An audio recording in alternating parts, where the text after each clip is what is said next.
Good morning students. आज हम लोग क्या पढ़ने वाले हैं?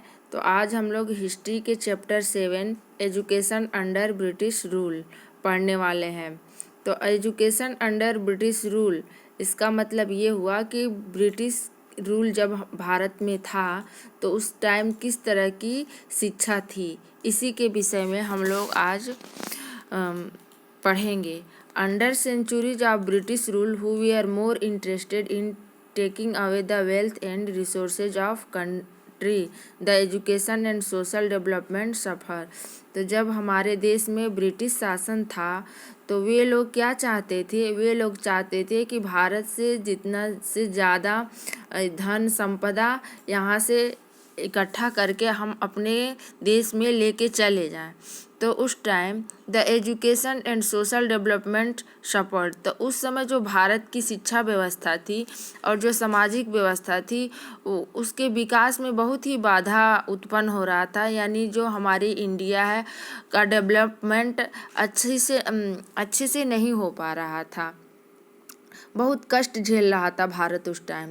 Exploitation, poverty and social evils hampered growth of the education compare to may other part of the world. अगर दूसरे देशों की तुलना में जो है भारत में शोषण, गरीबी, सामाजिक कुरीतियाँ ज़्यादा फैल गई थी उस टाइम, और इस तरह से एजुकेशन के लिए ये सारी शिक्षा के लिए सारी चीज़ें बाधा उत्पन्न कर रही थी। When British establish there rule in India, जब ब्रिटिश वाले जब इंडिया में अपना रूल स्थापित किए, the considered the people of India uncivilised, तो उस टाइम वे समझते थे कि जो भारत के लोग हैं, जो भारत के पीपल हैं, वो क्या है? अनसिविलाइज्ड हैं। अनसिविलाइज्ड मतलब वे भारत के लोग असभ्य हैं। They were of the view that it their duty to civilize them, their idea of education revolve around this them, और वे सोचते थे कि हमारी जो ड्यूटी है वो क्या है? तो यहाँ के लोगों को सिविलाइज करने का, सभ्य बनाने की ड्यूटी हमारी है। Their idea education revolve around this theme, और उनकी शिक्षा पद्धति इसी की इर्द गिर्द घूमती रहती थी। Education in pre British India, अब इस टॉपिक में ये कह रहा है कि ब्रिटिश के आगमन से पहले भारत में एजुकेशन कैसा था, यानी भारत में शिक्षा की पद्धति कैसी थी, शिक्षा को किस तरह से संचालित किया जाता था भारत में। तो before the advent of the British in India, education was imparted India in pathshala, madrasa and gurukuls. Higher education was confined to rich and elite classes of both Hindu and Muslim. तो अंग्रेजों के आने से पूर्व भारत में एजुकेशन व्यवस्था कैसी थी? तो पाठशाला थे उस समय जो है भारत में शिक्षा जो है कहाँ कहाँ होते थे? तो पाठशाला में होते थे, मदरसा में होते थे और गुरुकुल में होते थे। Higher education was confined to rich and elite classes of both Hindu and Muslim, और उस समय हिंदू और मुस्लिम के जो भी हायर क्लासेज के लोग थे, यानी बड़े अमीर लोग थे, उन्हीं के लिए शिक्षा उपलब्ध हो पाता था। There was no fixed curriculum और टेक्स्ट बुक फॉर टीचिंग, और उस समय कोई फिक्स पाठ्यक्रम भी नहीं होती थी, कोई बुक भी नहीं उपलब्ध हो पाती थी शिक्षा के लिए, पढ़ने के लिए। ना ही तो कोई पाठ्यक्रम था, ना कि किताबें थीं। Teacher taught what they consider best for the learners, जो शिक्षक थे वे अपने ही विचार से जो भी अच्छा समझते थे वो अपने शिष्य को पढ़ाते थे, यानी वो सब कुछ शिक्षक के ऊपर डिपेंड था। All teaching were imparted orally generally at the house of teachers, और all teaching were imparted orally generally at the house of teacher, यानी हर तरह की शिक्षा जो है दी जाती थी तो ओरली दी जाती थी, किताबों से नहीं दी जाती थी, मौखिक रूप से दी जाती थी। और वो या तो टीचर के घर जाके जो है शिक्षार्थी शिक्षा ग्रहण करते थे, या तो शिक्षक को शिक्षार्थी के घर आके पढ़ाना पड़ता था। Sanskrit, Persian and mathematics were the most popular subject. उस समय जो सब्जेक्ट पढ़ाए जाते थे, तो क्या पढ़ाए जाते थे? संस्कृत पढ़ाया जाता था, नहीं तो पारसी पढ़ाया जाता था, और नहीं तो अंक गणित पढ़ाया जाता था। यही पॉपुलर सब्जेक्ट थे उस time. Modern subject like science and geography वे आर नॉट टॉट। उस समय जो है आधुनिक काल के समय, जैसे इस समय जैसे पढ़ाया जाता है, साइंस पढ़ाया जाता है, जियोग्राफी पढ़ाया जाता है, इसके अलावा भी बहुत सारे सब्जेक्ट इस समय पढ़ाया जाता है। तो उस समय इस तरह के सब्जेक्ट नहीं हुआ करते थे। साइंस नहीं था, जियोग्राफी नहीं था। जो मेन चीज़ था क्या था? संस्कृत था, पर्शियन था और मैथमेटिक्स था। यही पॉपुलर सब्जेक्ट हुआ करते थे उस time. There are no system of examination और इवैल्यूएशन। उस टाइम जो है परीक्षा या टेस्ट का या मूल्यांकन करने का कोई सिस्टम भी नहीं था। The teacher had the complete freedom. Teacher को पूरा आज़ादी था, चाहे वो जिस तरीके से पढ़ाए, जैसी शिक्षा देना चाहे वो अपने शिक्षार्थी को दे सकता था। नेक्स्ट टॉपिक है ओरिएंटलिस्ट एंड एंग्लिस्ट, यानी अब इसको हम लोग देखते हैं कि what is orientalist and what is anglicist. तो आइए समझते हैं इसमें। There are two different school of thought for spread of education in India. यानी इंडिया में दो तरह के विचार बटे हुए थे। Orientalist wanted the study of Indian culture and language to bring social change in society. जो ओरिएंटलिस्ट थे, ओरिएंटलिस्ट मतलब हिंदी में इसको होते हैं प्राच्यवादी विचारधारा। तो दो तरह की विचारधारा भारत में फैली हुई थी, वो थे ओरिएंटलिस्ट और दूसरा था इंग्लिस्ट। तो ओरिएंटलिस्ट को हिंदी में बोलते हैं प्राच्यवादी।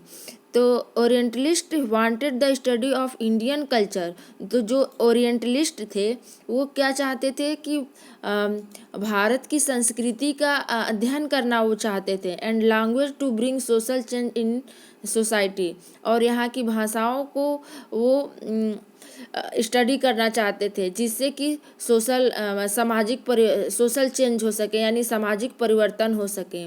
The group was led by William Jones, और इस ग्रुप का जो नेतृत्व कर रहे थे वो विलियम जोन्स थे।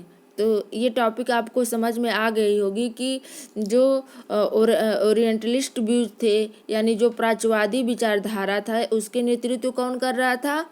तो विलियम जोन्स कर रहे थे। और वे चाहते थे कि भारत में जो है किसकी शिक्षा दी जाए? तो इंडियन कल्चर और यहाँ की भाषाओं के बारे में शिक्षा दी जाए, जिससे कि सामाजिक परिवर्तन आए। और नेक्स्ट ग्रुप के बारे में पढ़ते हैं। The other group represent by Lord Macaulay and James mill, who was called Anglicist, advocate that the British should not promote Hindu learning, but Indians should be made familiar with the scientific and technological advance of the West, and medium of education should be English। तो इस group में जो एंग्लोविस्ट group था, इसका नेतृत्व कौन कर रहा था? तो इसका नेतृत्व लॉर्ड मैकाले और जेम्स मिल कर रहे थे। और वे चाहते थे कि advocate that the British should not promote Hindu learning, कि जो ब्रिटिश हैं उनको जो है हिंदू सिखाने के लिए, यानी हिंदू लर्निंग सिखाने के लिए हिंदी सब्जेक्ट पढ़ाने के लिए नहीं प्रमोट करना चाहिए। But Indian should be made familiar with the scientific and technology advance the west and medium of education should be English. बल्कि हिंदू को ही क्या करना चाहिए, यानी वेस्टर्न एजुकेशन को फॉलो करना चाहिए, यानी जो पश्चिमी शिक्षा पद्धति है उसको फॉलो करना चाहिए। यहाँ की साइंस, यहाँ की टेक्नोलॉजी, यहाँ की एडवांस चीज़ें हिंदुओं को सीखनी चाहिए। मतलब हिंदू कंट्री को सीखना चाहिए ये सब, न कि इंग्लिश को, ब्रिटिश वालों को हिंदू की चीज़ें, भारतीय लोगों की चीज़ें पढ़नी चाहिए। तो ये टॉपिक आप लोग को समझ में आ गया होगा। नेक्स्ट टॉपिक है द ओरिएंटलिस्ट, यानी जो प्राच्यविद थे वे क्या चाहते थे। In 1783 William Jones was appointed as a junior judge in the Supreme Court. He was an expert in law and knew many languages: Greek, Latin, French, English, Arabic, and Persian. Later on, he even learned Sanskrit. Being a scholar, he learned ancient Indian philosophy, morality, religion, arithmetic, medicine, science, and other ancient texts on law. यानी जो William Jones थे 1783 में, वो एक junior जज के रूप में सुप्रीम कोर्ट में अपॉइंटेड हुए, यानी नियुक्त हुए। He was an expert in law, वह कानून के एक्सपर्ट थे, विशेषज्ञ थे। एंड न्यू मेनी लैंग्वेज, और बहुत सारे लैंग्वेज भी वो जानते थे, जैसे Greek, Latin, French, English, Arabic and Persian. Later on he even learn Sanskrit, और इसके अलावा वो संस्कृत भी सीखना चाहते थे। बीइंग ए स्कॉलर, क्योंकि वो विद्वान थे और वो भारतीय विचारों को भी सीखना चाहते थे, यहाँ की भी फिलॉसफी को वो सीखना चाहते थे। Philosophy, morality, religion, arithmetic, medicine, science and other ancient text on law. तो वो सारी चीज़ें जो भी इंडिया की थी, वो सब वो जो यहाँ की अर्थमेटिक थी, यहाँ की मेडिसिन था, यहाँ का साइंस था, वो चीज़ भी वो सीखना चाहते थे। कौन? William Jones. After increased awareness about India, Jones found many other Britishers living in India busy in discovering Indians' heritage. After increasing awareness, यानी भारत की जागरूकता को बढ़ाने के लिए about India, तो भारत की के बारे में जानने के लिए Jones found many others Britons living in India busy in describing India heritage. उन्होंने देखा कि बहुत सारे ब्रिटिशर्स हैं जो भारत की डिस्कवरी कर रहे हैं, यहाँ की विरासत के बारे में जानने की इच्छा रख रहे हैं, यहाँ की बारे में खोज कर रहे हैं। These include Henry Thomas Colebrooke and Nathaniel Brassey Halhed. वे उसमें कौन कौन लोग थे जो इंडियन डिस्कवरी कर रहे थे, भारत की खोज कर रहे थे, भारत के बारे में रिसर्च कर रहे थे, तो उसमें ये नाम दिया है उन लोग का। वो थे Henry Thomas Colebrooke and Nathaniel Brassey Halhed. All these scholar were trying to translate Sanskrit and Persian book of into English. ये सारे लोग क्या करना चाहते थे, वे संस्कृत और जो पारसी बुक थी उसको इंग्लिश में वो लोग ट्रांसलेट कर रहे थे। Jones Colebrooke and Halhed started an Asiatic Society of Bengal and began a journal called Asiatic Researches. और जो ये जोन्स थे और कोलब्रुक थे, हेलहेड थे, ये लोग एक एशियाटिक सोसाइटी की स्थापना कर दिए। कहाँ? बंगाल में। और जिससे कि यहाँ से एशियाटिक सोसाइटी का विज्ञापन होने लगा। और all of them had great respect for Indian culture which they felt reached its zenith and was glorious before it came to a decline. They argued the success of India every sphere of life could be known only after studying the Indian civilization. ये सभी लोग जो है Indian culture को लेकर बहुत ही respect करते थे। Which they felt reach the zenith, और वे ऐसा मानते थे कि जिनको भी यहाँ के रिसर्च के बारे में भारत के बारे में जानना है, अगर तो उनको अगर भारत की ग्लोरियस की भव्यता के बारे में जानना है तो इन सभी लोगों को क्या करना पड़ेगा, यानी कि यहाँ के कल्चर को बहुत ही गहन अध्ययन करना पड़ेगा, यहाँ के सिविलाइजेशन की स्टडी करने पड़ेगी, तभी हम भारत के बारे में अच्छे तरीके से जान सकते हैं। तो ये सब जोन्स और कोलब्रुक थे, हेलहेड थे, ये इन लोग का जो एशियाटिक सोसाइटी, बंगाल के एशियाटिक सोसाइटी की स्थापना किए थे, तो इन लोगों को ये मानना था। ठीक है, आप लोग इसको अच्छे से समझ गए होंगे, और अगर नहीं समझे हैं तो ये नीचे हिंदी में मैंने इसका पूरा अनुवाद कर दिया है, इसे आप लोग ध्यान से पढ़ लीजिए, और एक बार नहीं, दो बार नहीं, इसको 2, 3, 4 बार पढ़िए, तब इसको अच्छे से समझ में आएगी। लीजिए, इसे मैं एक बार पढ़ के सुना भी देती हूँ। सदियों के ब्रिटिश शासन के तहत जो देश के धन और संसाधन को छीनने में अधिक रुचि रखते थे, इसमें भारत में शिक्षा और सामाजिक विकास को नुकसान उठाना पड़ा। दुनिया के अन्य हिस्सों की तुलना में शोषण, गरीबी और सामाजिक बुराइयों ने शिक्षा के विकास में बाधा डाली। जब अंग्रेजों ने भारत में अपना शासन स्थापित किया, तो वे भारत के लोगों को ऐसा भी मानते थे। उनका विचार था कि उन्हें सभ्य बनाना उनका कर्तव्य है। शिक्षा का उनका विचार इसी विषय के इर्द गिर्द घूमता था। पूर्व ब्रिटिश भारत में शिक्षा भारत में अंग्रेजों के आगमन से पहले भारत में पाठशालाओं, मदरसों और गुरुकुलों में शिक्षा दी जाती थी। उस शिक्षा में हिंदू और मुसलमान दोनों के अमीर और कुलीन वर्गों तक ही सीमित था। शिक्षण के लिए कोई निश्चित पाठ्यक्रम या पाठ्य पुस्तकें नहीं थीं। शिक्षकों ने वही सिखाया जो वे शिक्षार्थियों के लिए सबसे अच्छा या जरूरी मानते थे। सभी शिक्षण मौखिक रूप से दिया जाता था। आमतौर पर शिक्षकों के घर पर संस्कृत, फारसी और गणित सबसे लोकप्रिय विषय थे। विज्ञान और भूगोल जैसे आधुनिक विषय नहीं पढ़ाए जाते थे।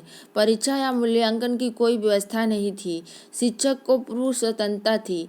प्राच्यविद और आंग्लविद, वही प्राच्यविद जो हमने और आंग्लविद जो ऊपर दो बताए थे कि एक ओरिएंटिस्ट थे और एक इंग्लिशविद थे। तो भारत में शिक्षा के प्रसार के लिए 2 अलग अलग विचारधाराएं थी। प्राच्यवादी चाहते थे कि भारतीय संस्कृति और भाषाओं का अध्ययन समाज में सामाजिक परिवर्तन लाए।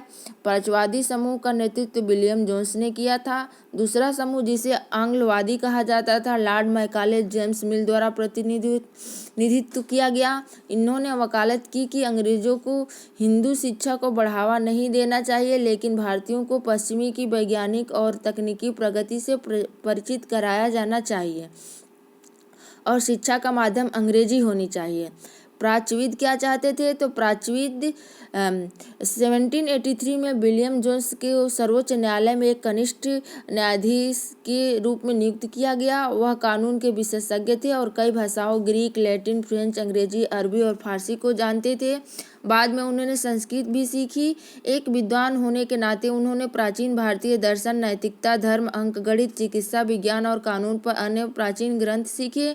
भारत के बारे में जागरूकता बढ़ाने के बाद जोन्स ने भारत में रहने वाले कई अन्य अंग्रेजों भारतीय विरासत की खोज में व्यस्त पाया। इसमें हेनरी थॉमस कोलब्रुक और नाथनियल ब्रासी हेलहेड शामिल थे।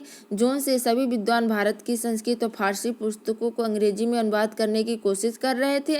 जोन्स, कोलब्रुक और हेलहेड ने एशियाटिक सोसाइटी ऑफ बंगाल की शुरुआत की और एशियाटिक रिसर्च नामक एक पत्रिका शुरू की। उन सभी के मन में भारतीय संस्कृति के लिए बहुत सम्मान था, जिसे वे अपने चरम पहुंचाने से पहले और गौरवशाली महसूस करते थे। उनका तर्क था कि जीवन के हर क्षेत्र में भारत की सफलता को भारतीय सभ्यता का अध्ययन करने के बाद ही जाना जा सकता है। Thank you students.